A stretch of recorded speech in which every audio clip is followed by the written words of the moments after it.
My name is Avery Lane. I'm 32 years old, and on the night I blew out no candles, my family was toasting my brother's promotion. Their laughter spilled from a Facebook Live while I sat in my silent apartment, heels still on, champagne still corked. The only light came from the cake I bought myself, one candle unlit. I told myself it didn't matter, but the lie tasted like wax. They'd forgotten my birthday again. What they didn't know was that would be their last time forgetting me. Before I continue, tell me where you're watching from. And hit like and subscribe if you've ever been betrayed by your own family. Because what happened next wasn't just another forgotten birthday, it was the moment I finally stopped begging to be seen and started writing my own story. You'll understand soon enough. I grew up in a house where love had conditions printed in fine ink, the kind you only noticed when it was too late. Our home on Lake Shore Drive was all glass and silence. My father, Thomas Lane, believed in appearances. He used to say perception builds legacy. My mother, Meredith, handled the emotional PR of our family, forever crafting a story where my brother Carter was the headline and I was the footnote. When I was 11, I waited 3 hours at a family restaurant with a single slice of cake. The frosting slid sideways as the candle melted into the sponge. They'd promised they'd be there right after Carter's debate competition. The waiter refilled my water glass 3 times, pity thick in his eyes. When the front door finally swung open, my parents were beaming. Carter had won. My mother swept and kissed my forehead and said, "You understand, right? This was a big night for your brother." I nodded, and I did understand. That understanding hollowed something inside me. At 17, I was shipped to my grandmother's for the weekend of my birthday because Carter needs us for college tours. I sat on her floral couch flipping through photos of him standing next to ivy-covered gates, while my mother texted me a quick, "Happy birthday, sweetheart," with a heart emoji that looked mass-produced. I told Grandma I was fine. She saw through it but didn't push. "Sometimes the ones we love most just don't see us," she murmured, and I thought she was being poetic. I didn't realize she was warning me. College was my chance to reinvent myself, to be the one people noticed. I worked 2 jobs, lived on caffeine, and graduated summa cum laude. I remember stepping onto the stage, scanning the crowd for my family. I spotted them in the second row, only to see Carter kneel beside his girlfriend right as I got my diploma. The auditorium gasped, cameras flashed, and in the chaos, no one clapped for me. Later, my mom posted the engagement photos with the caption, "Proud of both my kids, what a day for our family." She didn't notice that I wasn't smiling in a single shot. After that, I stopped expecting applause. Work became my armor. In my 20s, I built a name in PR, crisis management, smoothing over other people's disasters while quietly carrying my own. My parents loved telling people Avery works in communications, as if I ran errands for Carter's firm. I didn't correct them. Why waste energy explaining to people who weren't listening? Every holiday was a rerun. Thanksgiving, Carter's new promotion. Christmas, Carter's latest investment. I was the one setting the table, managing logistics, making everything seamless so they could shine. Mom used to say, "You're so dependable, Avery. You always make things easier." She meant invisible. I didn't know it back then, but each small silence was carving out the woman I'd have to become. Every forgotten candle, every missed celebration was shaping the voice I'd one day use to say no. But at the time, I just learned to swallow it, to keep my posture straight and my smile polite, to exist in the spaces between their pride, because being unseen was easier than being a disappointment. Yet I didn't realize invisibility comes with a cost. You start disappearing from yourself too. My 20s came with shiny resumes and quiet loneliness. I climbed the corporate ladder, one campaign at a time, 40-hour weeks that bled into weekends, adrenaline and iced coffee in my veins. The office lights became my sunsets. Success looked glamorous from the outside, but I knew better. It was a fortress I'd built to survive, neglect disguised as love. When I landed my first $1 million client, I called, my parents' voice trembling with excitement. Dad answered on speaker. "That's great, honey," he said, distracted. "Listen, your brother's launching his fund next quarter. He might need your contacts at Axiom Gen. Can you introduce him to their CMO?" There it was again, the ask hidden behind the congratulations. A reflex that always turned my milestones into stepping stones for Carter. I said, "Sure, I'll see what I can do." The words came out on autopilot. Old habits die hard, especially the ones that once kept you loved. Carter wasn't cruel. He just floated on the current our parents built for him. Handsome, charismatic, confident, the kind of man people trusted without asking why. At family dinners, he'd laugh, clinking his glass, while Mom bragged about him like he'd personally built the stock market. When the conversation turned to me, it was softer filler between bites. "Avery's doing well too," she'd say, and move on. I learned to measure my worth in quarterly reports and analytics dashboards. Numbers didn't lie. Numbers saw me. My therapist, Dr. Shah, once told me that daughters of emotional neglect often overperform. They mistake achievement for affection. I smiled and told her, then I must be the most loved person alive. She didn't laugh. There was one person who truly saw me. Ruth Kaplan, my neighbor 2 floors down. 84 years old, sharp, as glass, retired journalist. The first time we met, she was yelling at her oven for burning oatmeal cookies. I offered to help, and she handed me a plate instead. Sit. Tell me what's wrong. I didn't even know I looked upset. Every Tuesday after that, I'd bring takeout, and she'd bake something sweet. She had a way of slicing through my guardedness like it was pastry crust. You remind me of myself at your age, she said once. Too composed, too efficient. I used to mistake being calm for being in control. It's not the same thing. She told me about stories she'd written, corrupt CEOs she'd exposed. When I asked how she handled the backlash, she smiled. By telling the truth before they could weaponize it. I didn't know that line would echo back years later when my own truth became a weapon. Sometimes I'd leave Ruth's apartment and find voicemails from Mom, emotional monologues about family dinners I'd missed. You know your father worries, Avery. You work too much. Carter asked about you. Translation: you're drifting too far from the script. It was always about the family's narrative, never mine. I had a role to play, reliable, calm, available. But one winter evening, as I stared at the Chicago skyline from my window, something in me cracked. I imagined what my life might look like if I stopped orbiting around their approval. A dangerous thought for Elaine. The memory that solidified everything came a week later, Christmas dinner. Carter arrived late, holding designer gifts for everyone. Mom squealed like he'd brought gold. When I handed her a framed photo of the four of us from years ago, she frowned slightly. Oh, that's nice. But we already have this one in the hallway. Except they didn't. I'd noticed the hallway wall the week before. It was filled with Carter's milestones, his graduation, wedding, business trips, but not a single picture of me. That night, after the guests left, I stood in the hallway alone, fingers tracing the empty space between frames. My reflection stared back from the glass, present but unseen. I whispered, maybe it's time I build my own wall. I didn't know then that the next birthday, the one they'd forget again, would be the breaking point. The night I'd stop waiting for their love and start designing my revenge. It started with a notification, one small ping that cracked the thin shell I'd been living in. The group chat popped up by accident. My mother must have added me by mistake. She'd meant to invite Carter's anniversary planning. At first, I thought it was just another event thread. Then I saw the messages. Dad, she just got her bonus. $20,000 from Avery would cover catering. Mom, yes. It's time she supports the family for once. Carter, keep it between us.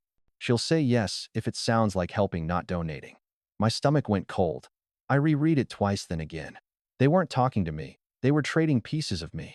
Money, contacts, obligations disguised as affection. I sat frozen, the screen's blue light bleeding into my reflection. It wasn't the dollar amount that hurt, it was the tone. Like I was a resource, not a daughter. When I finally told Naomi, my best friend and coworker, she almost dropped her coffee. Wait, she said. Your brother's using your bonus for his party, and didn't he already use your Axiom Gen contact once? Apparently that's a family tradition now. She leaned back, arms crossed. You realize that's fraud if he's still sending emails under your signature, right? That's when it hit me. He had access to my old digital sign-off from an internal campaign last year. It was harmless then, but if he used it now, I pulled up my email logs. The timestamp blinked back at me. Meeting scheduled between Carter Lane and Dr. Jensen, CMO of Axiom Gen. The confirmation had gone out under my archived signature. He hadn't just borrowed my name. He'd worn it. I wanted to confront him right away, but my phone rang before I could even close the laptop. Sweetheart, Mom's voice bubbled through the receiver, too cheerful. Quick question. Can you help with Carter's anniversary dinner? You're so good with decorations. Mom, I said evenly. Did you know you added me to your group chat? A pause. What group chat? She asked too fast. The one where Dad suggests I pay for catering. Her laugh was thin. Oh, honey, you know how your father exaggerates. We're all one family. Apparently not the kind that asks permission first. I hung up before she could turn the guilt switch back on. The next day at work, I was knee-deep in a recall crisis for our biggest client, North Pier. My desk looked like a war zone of press releases and phone logs. Then the glass door of our conference room slid open, and he walked in, Thomas Lane, my father, wearing a suit that screamed authority and desperation. Dad. My voice barely made it past my throat. We need to talk, he said, ignoring the curious glances outside the glass walls. I guided him into a private room aware that everyone could still see the confrontation play out in silence through the transparent walls. He adjusted his cufflinks, the gesture I'd seen before every lecture. "Your mother's upset," he began. "You're making things difficult. I'm at work. I raised you to understand family obligations. Carter's done more for our name than anyone. Supporting him is good optics," I snapped. "Is that what this is about, optics?" His jaw tightened. "Watch your tone." I crossed my arms. "You came into my office, Dad. That's my tone." The glass door opened a crack, Naomi pretending to bring in folders but really just checking I was okay. I nodded once. She closed it again. My father's voice dropped. "You're being selfish. I'm disappointed. Something in me broke. I've been disappointing you my whole life, Dad. At least now I'm getting good at it." For the first time, he had no comeback. Just silence, heavy and sharp. He turned to leave, but before the door closed, he said quietly, "Don't forget who built the Lane name." I stared at the reflection of my own face in the glass wall. "I won't," I whispered. That's exactly the problem. I didn't know it yet, but that confrontation was only the beginning. After that day, silence became its own kind of weapon. My parents didn't call, at least, not directly. Instead, their disappointment leaked out through the family grapevine. My cousin Paige texted, "Your mom posted something weird." I opened Facebook, and there it was, a photo of my family dinner table. 3 chairs occupied Mom, Dad, Carter, and one empty seat neatly set with silverware and a folded napkin. The caption read, "Miss you, sweetheart. Wish you'd remember where home is." The comments burned. "Such a shame kids these days forget family values. Maybe she'll come around eventually." I recognized the chair immediately. The placement card still had my name on it, Avery, written in my mother's handwriting. Except something was off. The light, the shadows, the angle. I zoomed in. The reflection of a tripod glinted in the wine glass. It wasn't a candid photo. It was staged. That night, Paige called. "You didn't hear it from me," she whispered, "but Mom asked Brooke to help set that photo up. Said it'd make you feel guilty." I laughed, but it came out broken. "Guess the PR runs in the family." Naomi was livid when I told her. "That's manipulation, Avery. Full-blown emotional blackmail." I shrugged, though my hands were trembling. "I've survived worse." "Yeah," she said, "but surviving isn't living." She was right. I was done surviving. 3 nights later, I stood at my apartment window, the city humming beneath me. I poured a glass of wine and opened the photo again, the one that tried to guilt me into coming home. Instead, it made me feel something else: clarity. I'd spent years fixing other people's reputations. Maybe it was time to build my own freedom campaign. The next morning, I drove to the Michigan lake shore. The air was sharp with pine and salt, the kind of clean that makes you feel both exposed and new. The realtor, a woman named Claire, led me through a 4-bedroom house perched on a slope overlooking the water. Sunlight spilled across the wooden floors. The air smelled like cedar and possibility. "This just listed," Claire said. "Owners already relocated to Arizona. They're eager to close." I walked to the deck, the lake, stretching endless and blue. My heart thudded against my ribs. How much, she told me. I did the math, my bonus, my savings, it fit. Barely, but it fit. Claire hesitated. "You want to think about it, maybe talk to family," I smiled. "No family consultation necessary." I signed the offer right there with my Mont Blanc pin, the same pin my father had given me for college graduation. "To sign something important one day," he'd said. I wondered if this counted. Back in Chicago, my phone lit up with missed calls: Mom, Dad, Carter. I ignored them. For 10 days, I went silent. No contact. I worked, packed, and dreamed about paint colors and furniture placement. The first thing I bought for the lake house was a long wooden dining table with just one chair. Mine. A week later, I hosted my first gathering there. Not a party exactly, more like a declaration. Naomi brought wine, Victor from work dropped off flowers, and Ruth baked oatmeal cookies. "You did it," she said, squeezing my hand. "You built your own story." I told her about the staged photo, the group chat, the visit to my office. She listened quietly, then said something that would later echo through my revenge plan. "Power isn't yelling louder," Ruth said. "It's collecting receipts while they perform." She tapped the side of her head. "Keep the evidence, dear. Truth has a funny way of coming back when people least expect it." That night, under the warm hum of string lights, I took a photo on the deck, barefoot, wine in hand, the lake behind me. The caption was simple: "Weekend at my new lake house. Birthday gift to myself." By morning, it had over 100 comments, most from colleagues cheering me on. But one notification froze me. Mom had seen it. And within hours, she was calling again. This time I didn't pick up. The invitation arrived in a tone, not an envelope. My mother's voicemail was clipped, rehearsed, trembling just enough to sound fragile. Family dinner. Tuesday at 7. Your father insists you attend. It's time to clear the air. I almost laughed. In PR, clear the air usually means control the narrative. Still I went. Not out of obligation, but strategy. The Lane mansion loomed against the dusk, 3 stories of polished stone and repression. I parked at the curb clutching the 3 albums and a slim black briefcase, the one that held everything they'd rather not see. When Meredith opened the door, her perfume hit first powder and performance. Avery, she breathed, pressing her hand to her chest like I was a prodigal ghost. You came. Wouldn't miss it, I said. The dining room was set like a magazine spread, china candles, floral centerpieces too tall for eye contact. Dad sat at the head of the table, Carter beside him, glass of bourbon half raised. Brooke smiled like she was hosting. I took my seat, the album stacked in front of me. Mom tried small talk, traffic, weather, someone's baby shower. I let the silences eat her words. Finally, Dad cleared his throat. Let's get to it. We're concerned about your impulsive decisions. Buying property without consulting the family reflects poorly on our image. I stared at him. Our image? Or your creditors? The room shifted. Carter looked up, startled. Dad's jaw flexed. Excuse me, you heard me. You're covering investment losses.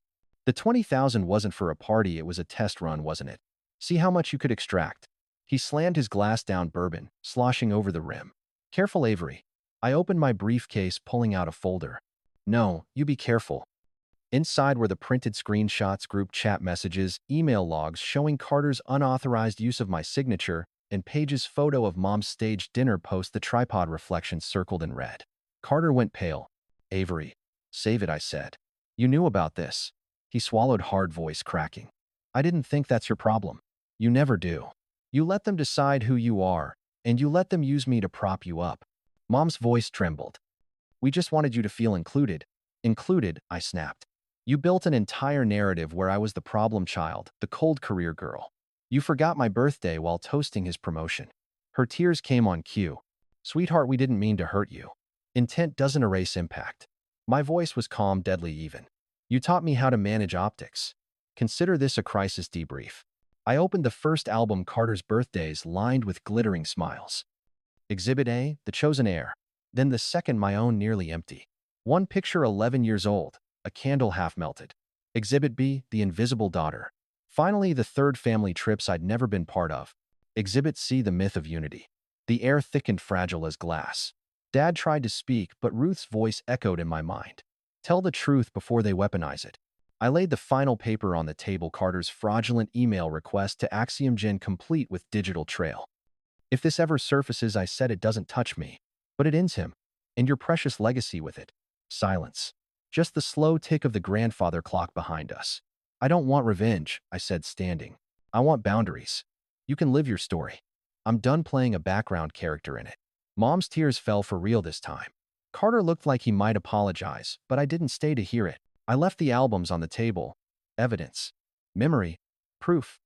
As I reached the front door, Dad's voice cracked behind me. If you walk out now, Avery, I turned hand on the handle.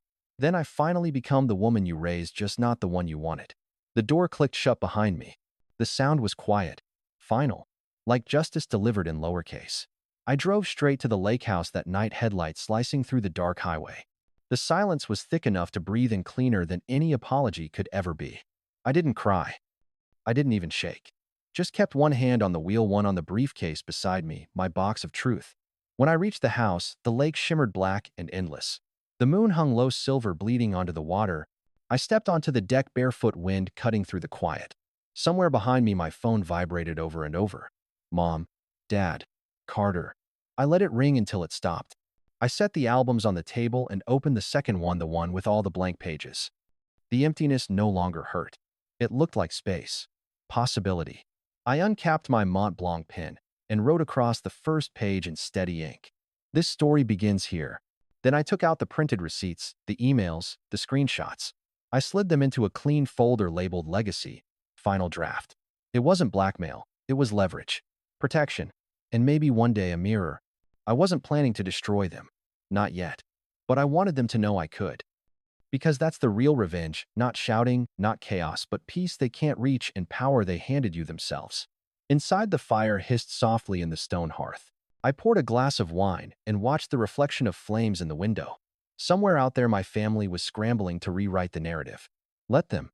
I'd already published mine. The lake whispered against the shore, as if agreeing, and I smiled small and certain. They thought they'd buried me in silence. They just taught me how to speak louder without a sound. If you've ever been the quiet one, the fixer, the forgotten, the background character in your own story, hit like and subscribe. Because stories like mine don't end with a slammed door. They start there. I'm not done, and neither are you. Sometimes choosing yourself looks like revenge, but it's really freedom wearing a sharper edge. Tell me in the comments, what would you have done? And remember, if you've ever felt like the outsider in your own family, subscribe. This story isn't over.